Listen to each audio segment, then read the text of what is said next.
I'm Max Foster in London. Following breaking news out of the city, just into CNN, police have confirmed reports that WikiLeaks founder Julian Assange has been arrested at the Ecuadorian embassy in London after the Ecuadorian government withdrew his asylum. They say he's being taken into custody at a central London police station, somewhere around here, where he'll remain before being presented before Westminster Magistrates Court, just down the road.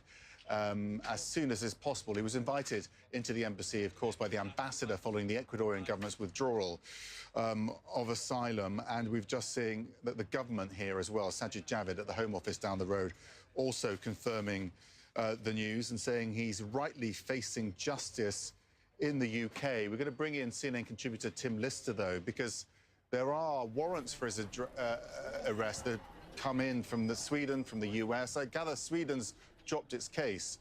What are the charges he's facing here, do you think, Tim? Well, the immediate charge he faces, Max, is basically skipping bail. 7 years ago, when he went into the Ecuadorian embassy, he was at that point wanted in Sweden on a variety of charges relating to an alleged sexual assault.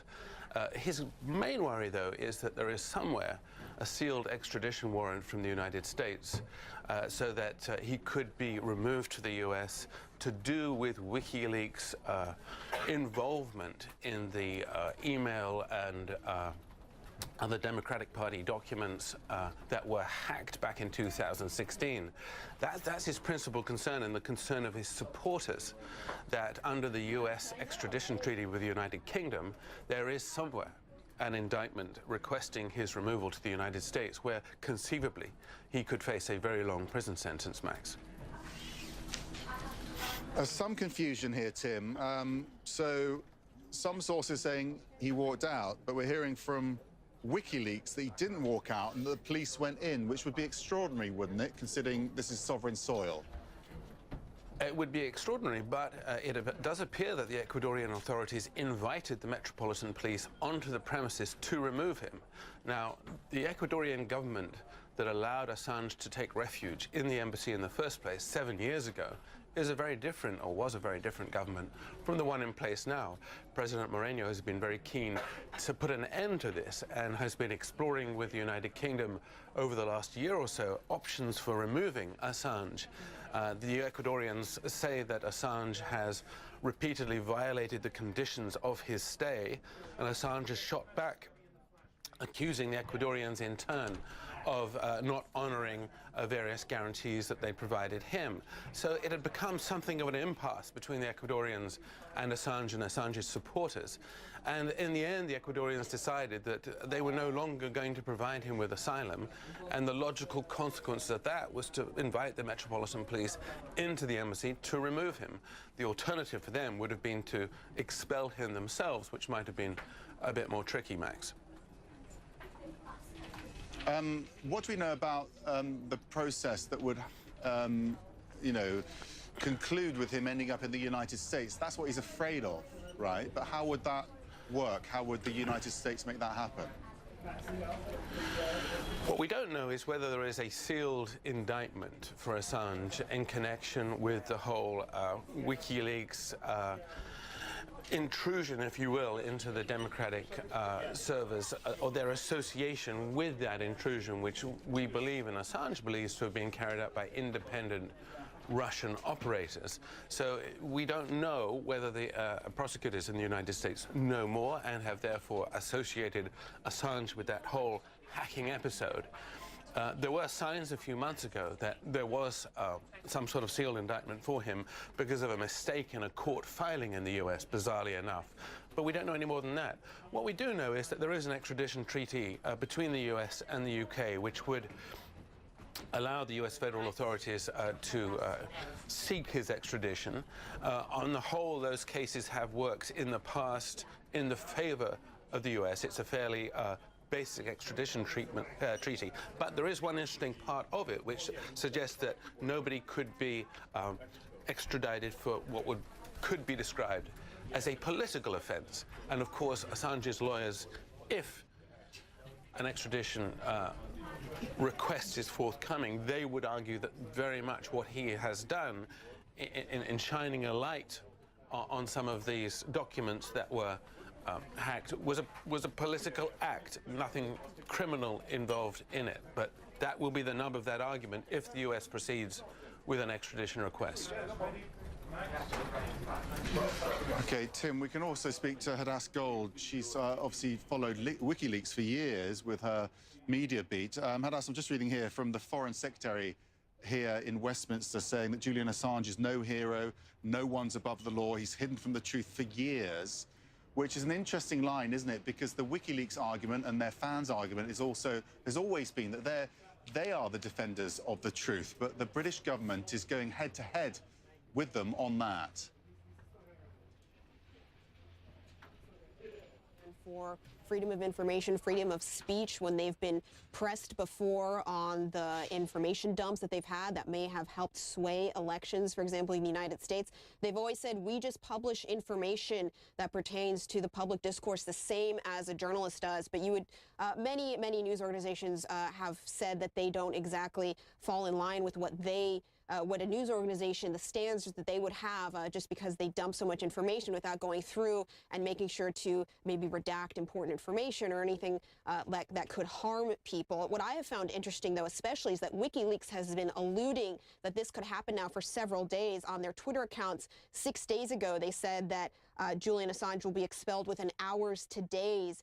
And that there has already been an agreement with the UK for his arrest. So they were clearly prepared for this to happen. They said that he did not walk out willingly, that the police went in and got him. This is obviously a big moment that we've been wondering if this would happen now for years. And there are obviously tensions between Assange and his host. There was reports that, or the Ecuadorians had complained about how he had been acting within the embassy, that he had broken some agreements that they had had in terms of how he should live there. He had a judge in Ecuador actually rule against him, saying he had to follow their rules. Clearly, with the change in the political situation in Ecuador, that changed Assange's situation here as well. There's going to be a lot of eyes on how the British handle this, especially, as Tim was noting, from the United States, from the WikiLeaks and the hacked emails scenario. There's going to be a lot of attention to what happens here and what happens to Assange next, and especially where he goes and where he might face further charges, Max. The Foreign Secretary thanking Ecuador and President Moreno for their cooperation. The Home Secretary as well, Sajid Javid, has been tweeting the same sort of language. They've also been working on this for some time. Presumably there would have been a concern about challenging, this very high-profile media organization and how it might be portrayed, and they're working very closely together on their messaging on this. They don't want to get it wrong, do they? Because he does have a big support base. He has a huge support base, and when I've been outside of the embassy here in London where he's held up, there seems to always be some supporters out there. We've seen supporters that have pitched up tents in just the last few days outside of the embassy. He does have a lot of supporters, including some high-profile ones, some celebrities we've seen who have come to meet with him, and some people who firmly believe in what WikiLeaks does. But I do have to say, it seems as though their image has changed drastically over the past few years. I feel like a few years ago they had a more positive worldwide image, and then in terms of some of the leaks and some of the document dumps that they've done in the past few years, and also Assange's own personal history and personal issues that he has, I think that has damaged their reputation. And so now you see sort of a shift in how he's treated and how WikiLeaks as an organization is treated. A lot of fascination as well, away from all of the high politics and media sort of analysis around this, about how he survived in that quite small embassy in London for, the last 7 years. What do you understand about his living arrangements inside? Well, he hasn't really stepped foot outside of that embassy. And for people to understand, this isn't an embassy as you might typically think, for example, in London or even in Washington, D.C., a big palatial building with lots of grounds and gardens. No, it's part of a sort of a regular building. When you walk up to it, the only way that you can really tell that there's an embassy is they have a placard and sometimes a flag in that balcony that everybody is used to seeing when Assange comes out and speaks. So he doesn't have a ton of space.